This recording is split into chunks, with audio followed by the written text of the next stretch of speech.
So while I was preparing this message and I was crying and I was overjoyed and thinking, and I was praising God with all of my heart, how God is delivered in my every area of my situations in life when I was in difficulty. So I was comparing my situation with David, how he went through. So I was overjoyed. So let me share my screen with you.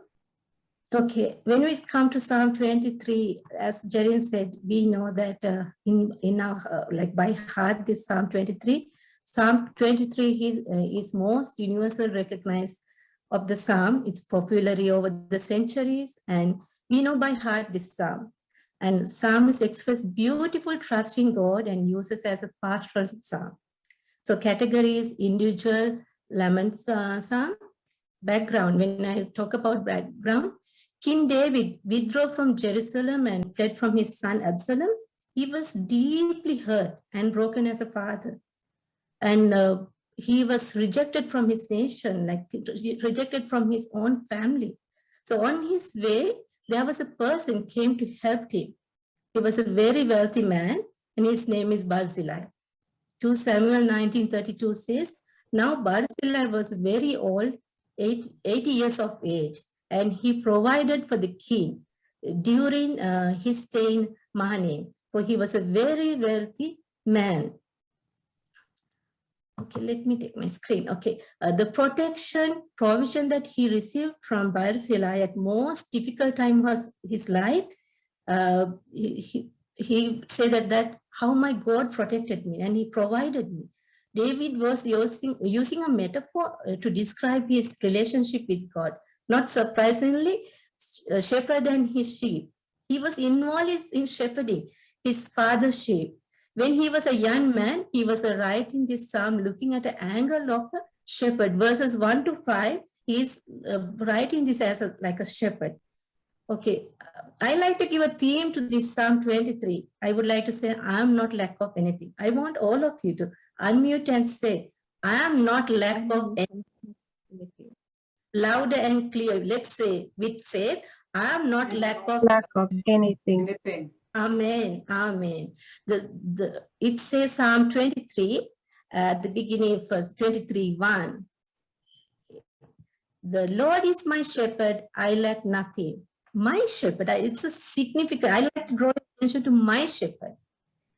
It's a significant statement. He describes his personal relationship with the Lord. As a Christian, we know his salvation. In reality, we have all been through period of our lives where have been distant relationship with God. Here he talks about personal connection, daily encounter with God, genuine relationship with God. And he said, he wants to abide him. This is his desire. That's what he said. He's belong to him. He's my shepherd. I am belong to him. I'm his sheep. He is my shepherd. Oh, hallelujah. This is the beauty of it. He's my shepherd. When he become my shepherd, what we are going to receive is shepherd's main duty is give protections, provisions, and direction to his sheep. So when he become our shepherd, what we are going to receive from his protections, provisions, and directions. What else we want? When we want protections from him, provisions from him, directions to our life, what else we want? What only we have to do is submit to his leadership, shepherdship. Listen to his voice and directions. When we need to stay where he has called us to stay in order to receive his divine applications. 100% obedience. We know that Genesis 22. We all know that story. Abraham and Sarah. They didn't have a child, and they got promised child when they were very old. Now God is turning and say that sacrifice that child. And Abraham rose up, Genesis 22 say, and Abraham rose up early in the morning and saddled his ass and took 2 of his young men with him, and Isaac his son, and clave the wood for the burnt offering, and rose up and went on to the place of which God has told him. But it's a place which God has told him. He followed the 100% instructions. I know that when we receive a child, like after waiting for Lord for a long time, And when God asks us to sacrifice, we will say, what a wicked Lord. How he's cruel. How can I give my child? I waited for this child so long. But Abraham was so faithful and he knew his God. He knew his God and he knew that he will provide. And Isaac was asking, okay, Daddy, we are going now. Where's the lamb? Where's the sheep? But he 100% had a faith in God, and he said, God will provide. And we know that the place, he didn't go to a place where close by to him. He didn't go to a mountain close, but he went to the mount that God called him, Mount of Moriah. And he went 3 days journey. It says 50 miles. It's a difficult journey with a little child, but he's 100% committed. When he's 100% committed and obedience, the divine supplications happen. Hallelujah. So when we 100, not the place that we want, not the place that we are comfortable in, but he called the place that he wants us to be. Hallelujah. So this morning, God wants us to be the place that he wants us to be. Are we in the place where God has called us? Hallelujah. Okay, let's move on. Psalm 23:2. He makes me lie down in green pasture. He leads me beside quiet waters. Green pasture. I would like to get your attention here. When he becomes your shepherd, first thing he does to you, life is let you lie down in the green pasture. He provides you best thing, not cheap things. So ladies, don't go and select cheap things. When you go to buy something, select the good thing, best thing for your life. Because you're a valuable person, you're a precious person. In his eyes, you're a precious. So don't go for cheap things. Because he gives you, he said that he gives you the best. Hallelujah. You're a very precious thing. Jesus redeemed you with his blood, not from earthly money, which is going up and down, not from the gold, not from the precious stones. He shed his blood for you in order to you and me receive the salvation. He didn't keep you anywhere. After give the salvation, he didn't keep you anywhere. He kept you in him. Hallelujah. Therefore, you and me, very valuable thing. He gives you the best thing.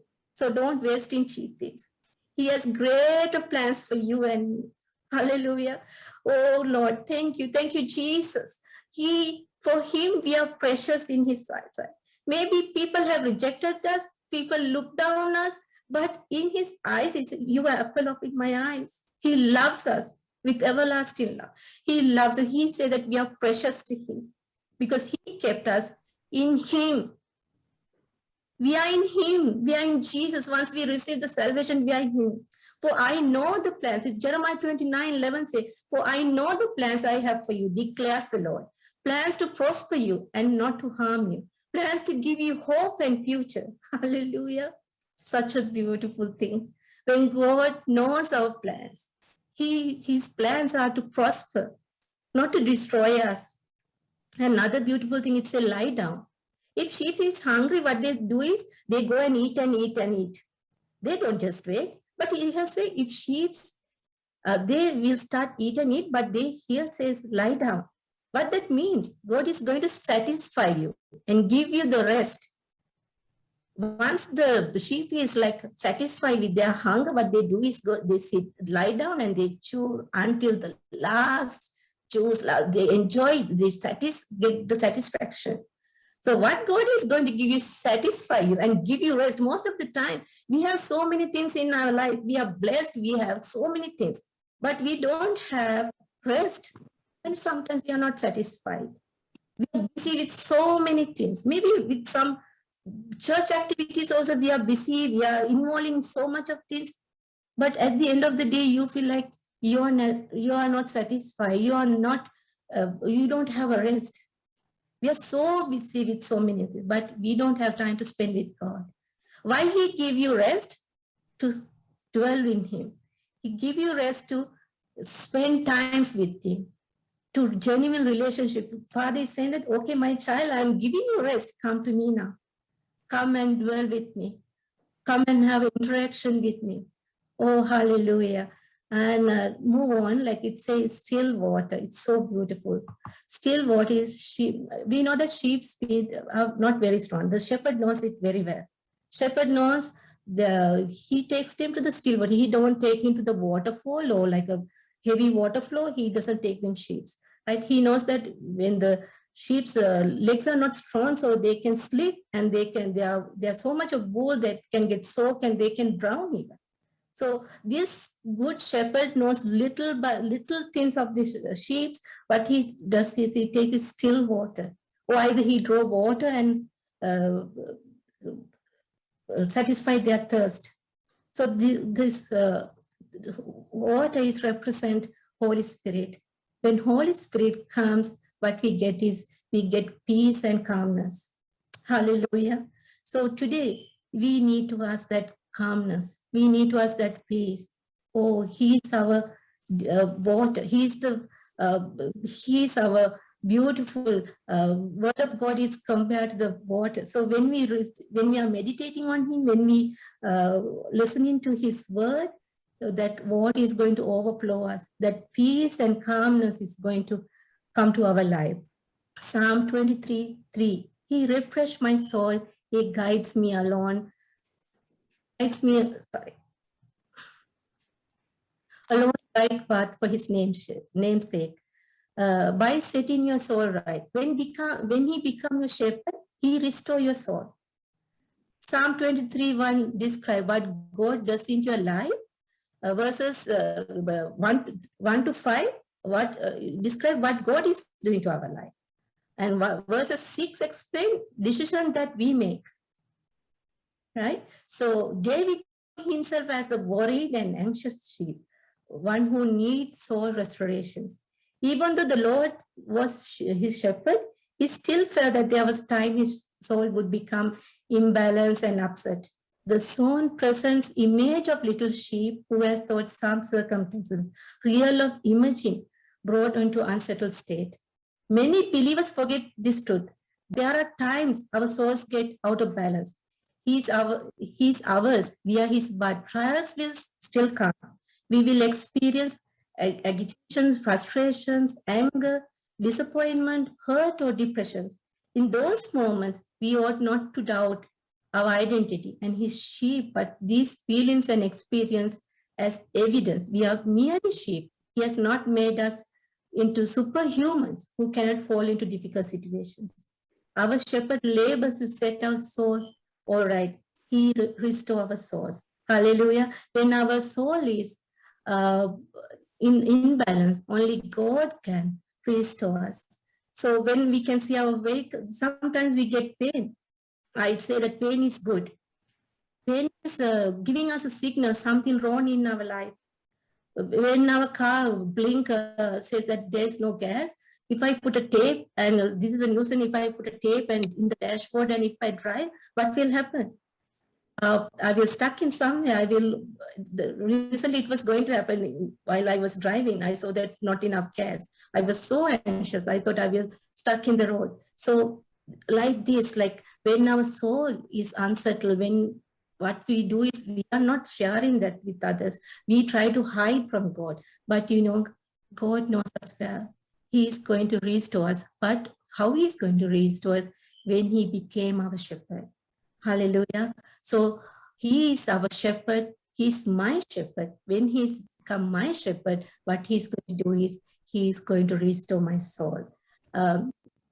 Joel 22:13 says, so rent your heart and do not garments. Return to the Lord your God, for He is gracious and merciful, slow to anger and great kindness, and He relents from doing harm.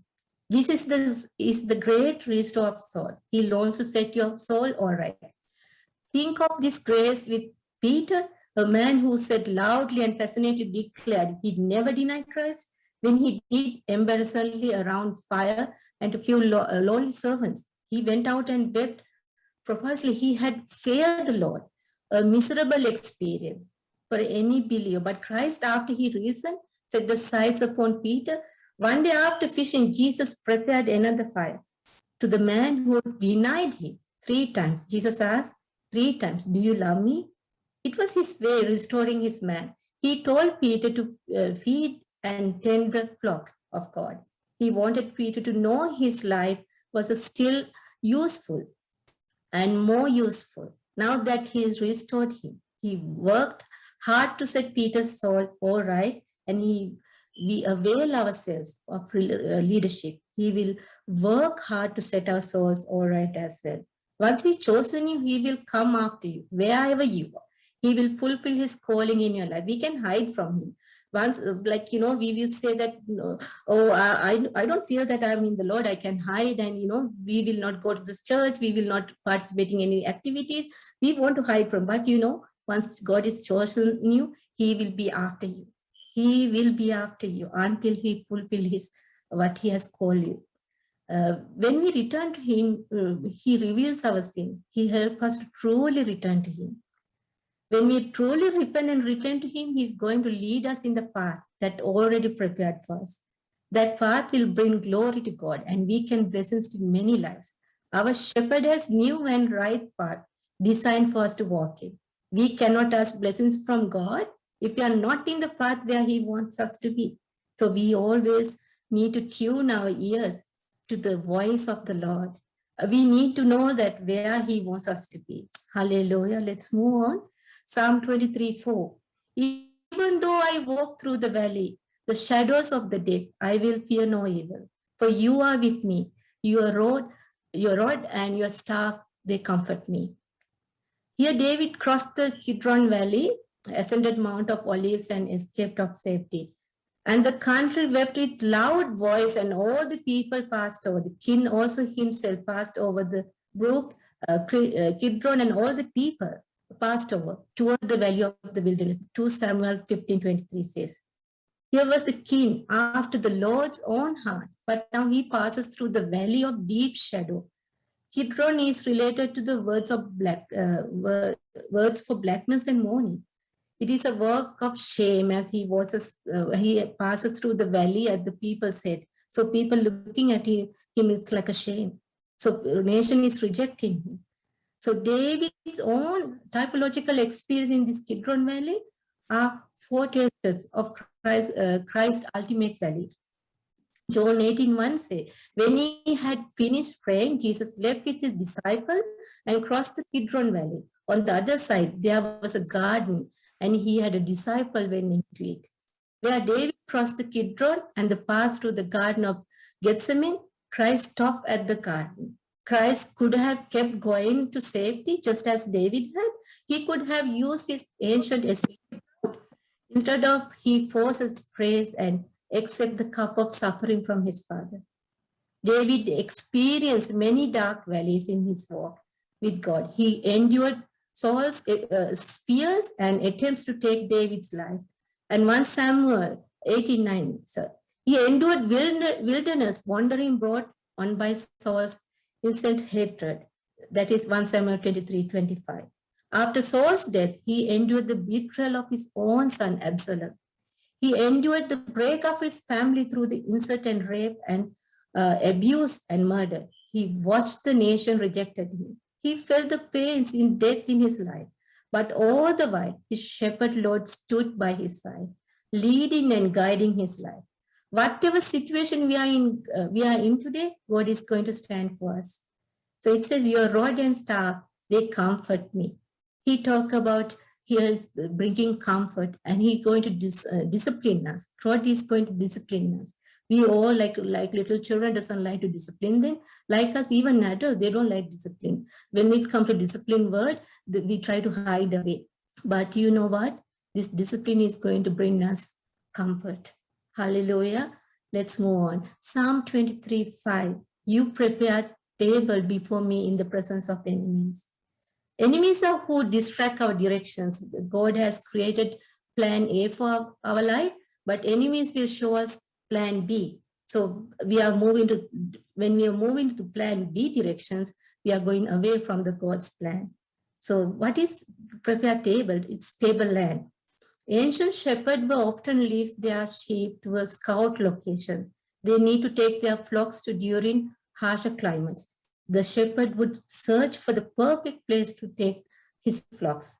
Tableland would provide protection for their flock during the harsher months of the year and animal predators. He would often bring minerals with him to enrich the soil re-dyeing it for the flocks.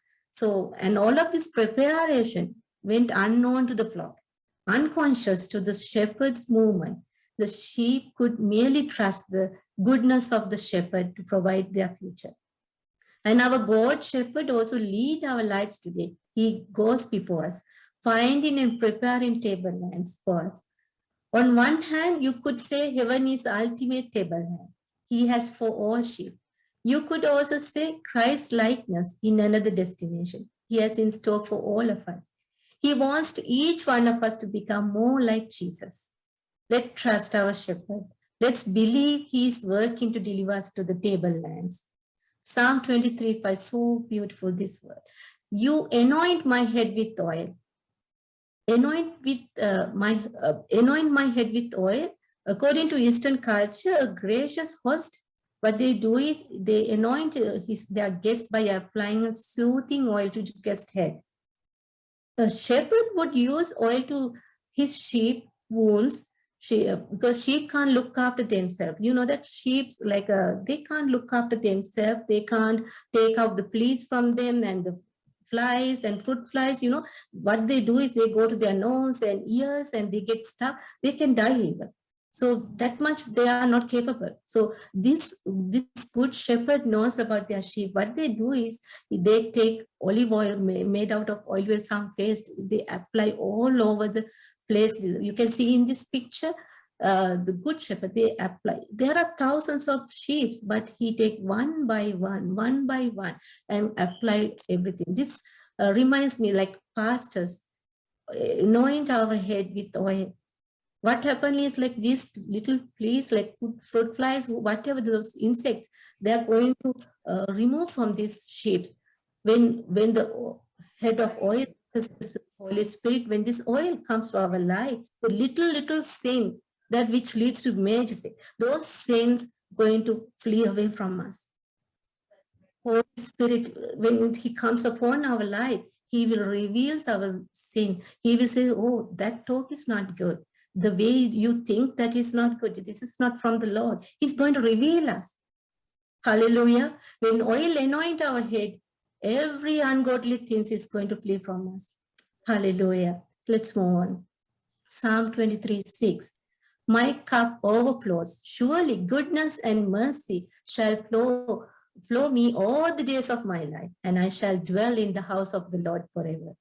Overflow means abundance. When the world is talking about famine and the lack, what we are going to talk about is we are going to talk about abundance.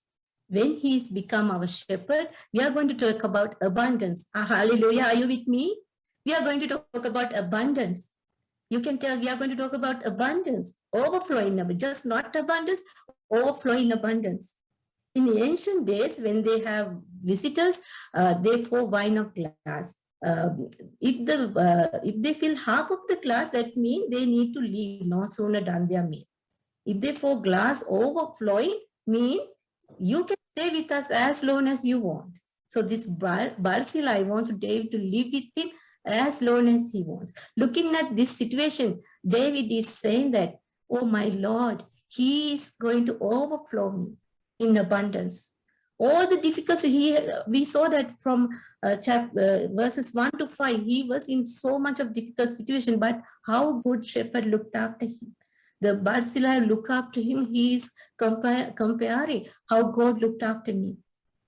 So this wine represents not only that, it's joy. Not only God is going to give you abundance, he is going to fill you with joy. Hallelujah. David ends up this psalm on high note.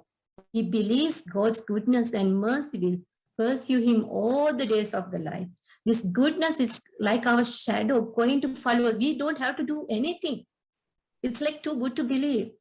We don't have to do anything. We have to just listen to him under his shepherdship. We just listen to tune our ears to him. We need to just commit to him 100% obedience. What is going to happen is so beautiful. It's going to be overflow abundance. And not only that, he's going to give you joy.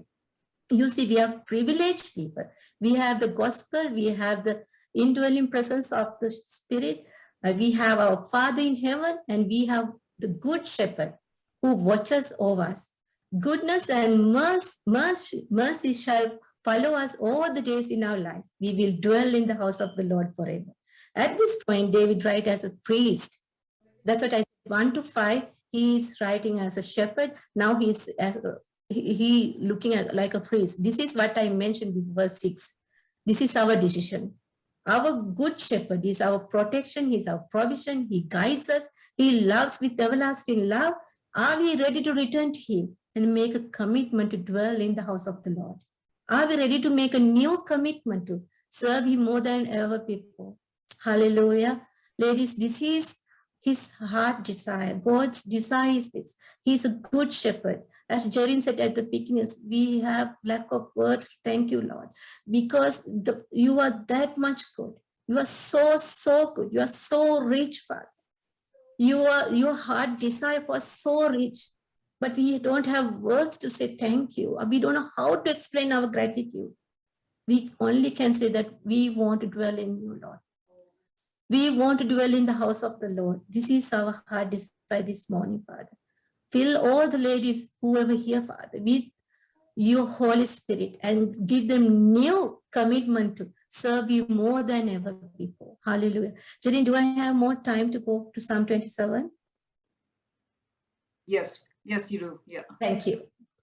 Okay, Psalm 27.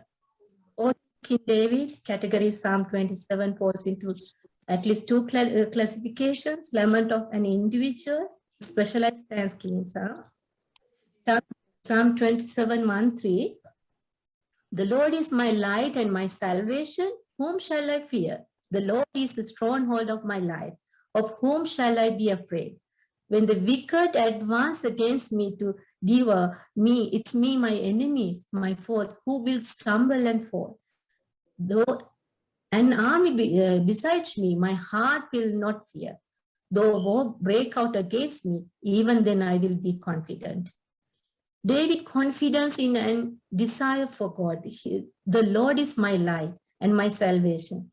Like many Psalms, King David wrote this from season of trouble, yet it's one of the confidence and the triumph. Because David was not in darkness, because of the Lord was his light and salvation. God himself brought him light to the David's life. He did not despair in darkness and all that it represented. His life was filled with the Lord and his life was filled with light. Lord is strength of my life. It was skilled, experienced warrior and must have been impressive physical strength. Nevertheless, he looked to the Lord. We know that Goliath experienced the strength, Lord as the strength of his life. David knew something of what the Apostle Paul would write many years, later be strong in the Lord and the power of his might. Ephesians 6:10. So whom shall I fear? Of whom shall I be afraid? David used the poetic tool to repetition to make his point and bring together parallel ideas. Because of God was his life, his salvation, and his strength. There was really no reason to fear or be afraid. When the wicked come against me, they stumble and fell. David remembered how God had proven himself reliable in the past. There were times when the wicked or even an army came against him, yet God still showed he was David's life, his salvation and his strength. David's confidence in God was battle tested. This is the son of man who knew God's goodness, even the danger in disappear. 1 Samuel 17:44 says, relates that Goliath told young David, come to me and I will give you the flesh to the birds and the air, the beast of the field. Perhaps David remembered and that when he wrote, when the wicked came against me, eat up my flesh, my enemies, and for the stumble and fell. The stumble and fell. God is blew them off their legs. This was the true in the case of our Lord in Gethsemane. When those who came to take went backward and fell to the ground, and hearing he was prophetic representative of all wrestling. Who rising from their knees shall be power of faith, though they are forced upon their faces. In this will I be confident. Because of his confidence in the Lord, the psalmist is not afraid. In his inner being, there is no fear. The confident confession in God's saving love is similar to Paul's confession in Romans 8:31. David's desire for God's presence. Psalm 27:4. One thing I ask from the Lord, this is only do I seek, that I may dwell in the house of the Lord all the days of my life, to gaze on the beauty of the Lord and to seek him in his temple. I really like this. One thing I ask. Hallelujah. One thing I ask, to seek him. One thing I have desire of the Lord. The tone of the song suddenly changed from celebrations to contemplations. The experience of the goodness and greatness of God made David think about how wonderful it is to seek him and experience his presence. One purpose dominated his prayer and life. This is seek to pray and praise him, to be in his presence, that I may dwell in the house of the Lord. David wished he could live in the tabernacle itself, surrounded every day by the presence and beauty of God, to gaze on the beauty of the Lord. David knew there was a beauty in the nature and the presence of God, beauty that could be perceived by seeking eye of faith. He could think of no greater occupation than to fill his mind and heart with goodness and greatness of God. There is a richness in good revealed to the seeking heart that many people never know. And to seek in his temple, in God's presence, David wished to go from contemplation to inquiry. He wanted to know more of God and more of his ways. Like we know that Philippians 3 we talk about, Paul want to know like more God. He wants to more abide in him. Like that he said that I want to know more you. It wasn't the earthly structure to fascinate David. He wrote this when he tent served as a rather humble temple for Israel. Before the wonderful building that Solomon built, it was not the earthly temple itself, but rather the beauty of the Lord that was found at the temple in a special way. The blessings of God's presence, Psalm 27:5-6. For in the day of trouble, he will keep me safe in dwelling. He will hide me in the shelter of his sacred tent and set me high upon a rock. Then my head will exalted above the enemies who surround me. At his sacred tent, I will sacrifice with shouts of joy.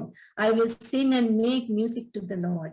The blessings of God's presence, I would like to give a theme for that. For in the days of trouble, he will keep me safe in his dwelling. David knew that there was a special blessings and protection from one who earned so it wasn't promised to prevent all trouble, but to give security and blessings even in the midst of it. He will hide me in the shelter of his sacred tent and set me high upon a rock. David believed that life spent seeking God would know measure of safety and security even in the presence of the enemies of all around. Then my head will be exalted above the enemies who surrounds me. Two things make head hand down, fear and shame. So I will sacrifice with shouts of joy. I will sing and make music to the Lord. David's life was filled with celebrations. You know that all the time we have seen like the way he danced and the way he bring the worship songs to the God, and he's filled with celebrations and gratitude for all God had done. He would sing praise to the Lord who blessed him with his presence and rescued him so often. A prayer. Psalm 10, seeking the faithful God. Hear my voice. So here it's so beautiful. He's like telling God, hear my voice. Like he wants to say that, Lord, you need to hear my voice. Like, hear my voice. When I call, Lord, be merciful to me and answer me. My heart says of you, seek his face, your face, Lord, I will seek. Do not hide your face from me. Do not turn your servant away in anger. You have been my helper. Do not reject me or forsake me, God, my Savior. Though my father and mother forsaken me, the Lord will receive me. Seeking the faithful of God. So hear my voice when I call, Lord, be merciful to me and answer me. The celebration of the first half of this psalm might make us think that it was easy for David. One might think that when trouble came, there was no struggle, either with the self of God. Yet David showed us that even the one who sought God with such passion sometimes felt that God did not hear him immediately. So he said, hear my voice, Lord. My heart says of you, seek his face. Your face, Lord, I will see. God invited David to seek him, yet there was a sense of in which David felt that God was hiding from him.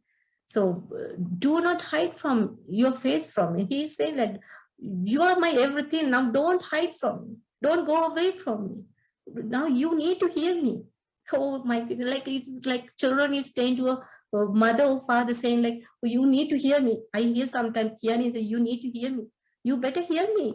This is what I want to tell you. This is what he's like a child. He's saying to Lord, you do not hide your face from me. David didn't become angry with God or turn against him in his disappointment. He sought God all the moment diligently and desperately. Do not leave me or no forsake me.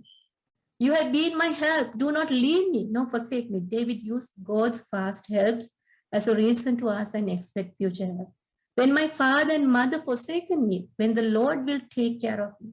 David knew that the love and care of God could go beyond even the closest human bonds.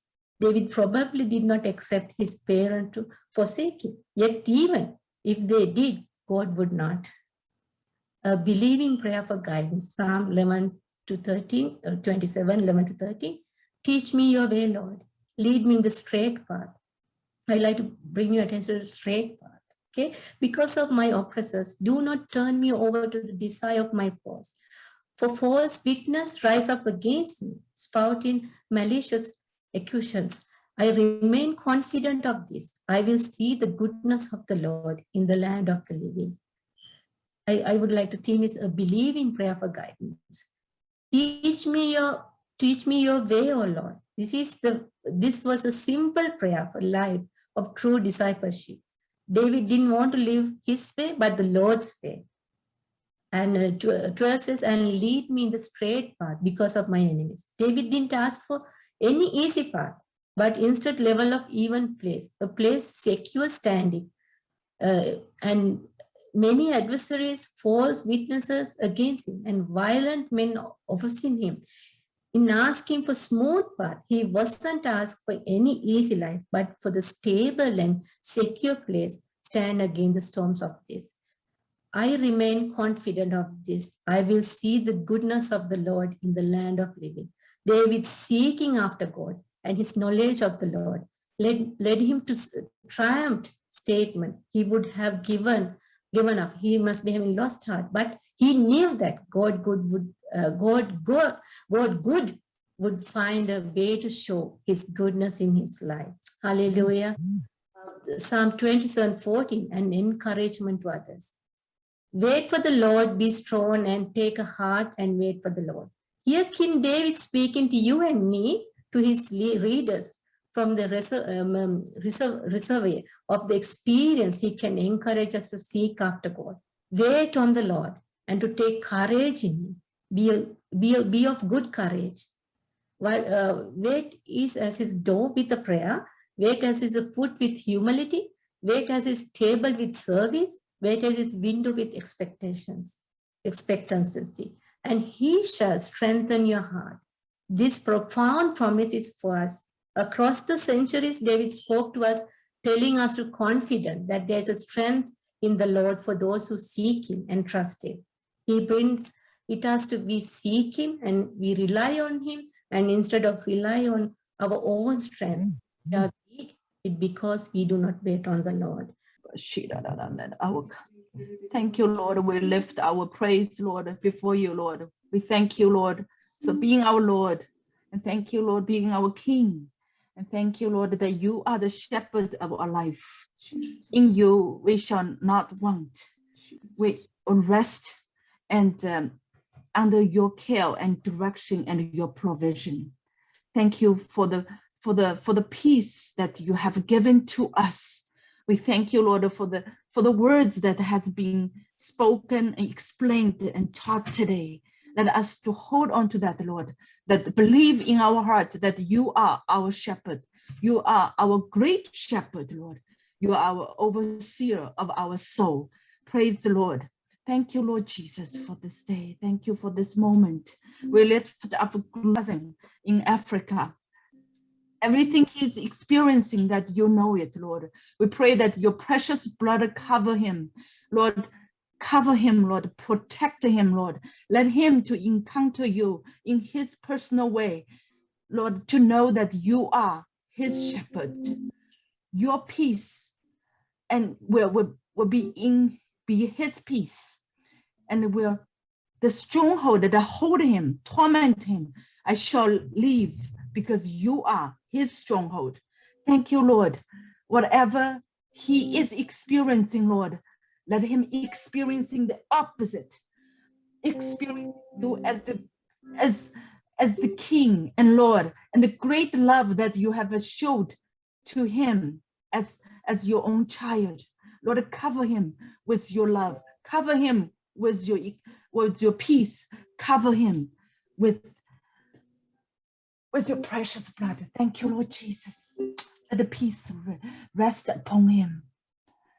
Let the peace rest upon him. You are the Prince of Peace. Hallelujah, hallelujah, hallelujah. Let the peace rest upon each one of us here as well, Lord. Let our concerns, worries in our life, for our life, will be presented before you, Lord. Thank you, Lord Jesus. Thank you, Lord Jesus. Let our trust and believe in you, Lord. Let us in our heart ask one thing only, to dwell in the house of the Lord, to enjoy the presence of the Lord every day when we walk in flesh on this earth, Lord, experiencing you, Lord. Thank you, Lord. Thank you, Lord. Thank you, Lord. So pray, Lord, that you are the great shepherd. Pray for all those pastors, teachers, leaders of the church, your church. Lord, lead and guide them. Let your peace resting upon them, Lord. While they were shepherding your sheep, they may feel weary because sheep sometimes hard not responding. Lord, helping them, Lord. Encourage, be their encouragement, be their strength, be their confidence, Lord, in you, Lord. Let them come before you and in your presence to seek your faith, Lord. Strengthen them, Lord. Put your word in their hearts. Put your word in their hearts, Lord. Let them to deliver your word. Let the word manifest in each one of us, Lord, in each one of your children, Lord. Let the glory to the Jesus Christ, our King of Kings, Lord of Lords. You're mighty, you're powerful. Lord, we trust and we believe. Thank you, Lord. Thank you, Lord. Lift those pastors, lift those teachers, Bible teachers, Lord. Lift those leaders, Lord. Let them continue with the passion in Christ to preach and to teach the word of God, Lord. Lift them, Lord. Cover them with your precious blood, your peace, your joy, your love, and surrounding them. Thank you, Lord. Thank you for today, Lord, for the beautiful time we spend in your presence. Thank you for the word that you are our life, light, and also our salvation. You guide our ways. Let us walk, Jesus, in the light, in your path, Lord, with joy, with peace, with love. Hallelujah. We praise you, Lord. Thank you, Lord, for forgive us when we are weak. Thank you, Lord, for lifting us when we are, where we're bowing, where we're just putting our heads down, Lord. Yes, God. You, Lord, let us wait in your presence, Lord. Let our hope and trust in you and you alone, Lord. Thank you, Lord, for teach us your words day by day, Lord. Thank you, inject the life into us day by day, Lord. Thank you for walking with us day by day. I lift all the lady sisters here, Lord, whatever their hearts praying out to you, Lord. Answer them, Lord. Lift them, Lord. Lift them up, Lord. Thank you, Lord, our shepherd, Yes. our life and our salvation, our lift our heads. In you place my trust. In you we place our hope. Walk in your ways. With Amen. hallelujah, hallelujah, hallelujah. Praise the Lord Jesus, hallelujah. We give glory and honor to our mighty King, Jesus Yes. Christ. Amen. Amen. Amen. You know, ladies, before we end, this is actually in so much accordance with what Pastor taught us for the Bible study. You prepare a table before my enemies, and he also spoke about the cup. So I'm led in my spirit. Just unmute your mics, take your word, take the Bible in your hands, and we are just going to read Psalm 23. It doesn't matter even if you overlap our sounds with each other, it doesn't matter. So this is very prophetic. So just think of whatever Priyanka has taught today, and also just own it. If I'm reading verse 1, I'm owning it in my own life. When I'm saying the Lord is my shepherd, you're truly owning that word for you. So let's begin reading from, it's just 6 verse. Psalm 23 has got only 6 verse. So let's read from verse 1. And as you're reading it over you, you're reading it over your family. You're declaring that the Lord is shepherd over you and over your family, over your children, over your siblings, whatever you want. Okay. So let's read. The Lord is my shepherd. I shall not want. He makes me lie down in green pastures. He leads me beside still waters. He restores my soul. He leads guides me in the path of righteousness for his name's sake. his namesake. Even though I walk through the valley of darkest shadow of valley, death, I will fear no evil. for you are For with you are me. with me. Your rod and your staff, they comfort me. You prepare Prepare a table before me in the in the presence of my my enemies. enemies. I know You that You you anoint my my head head with with oil, and my my cup cup overflows. overflows. Surely Goodness and and mercy shall shall follow me all the days of my life, and I will dwell dwell in in the house of the the house of Lord the Lord forever. forever and ever. Amen.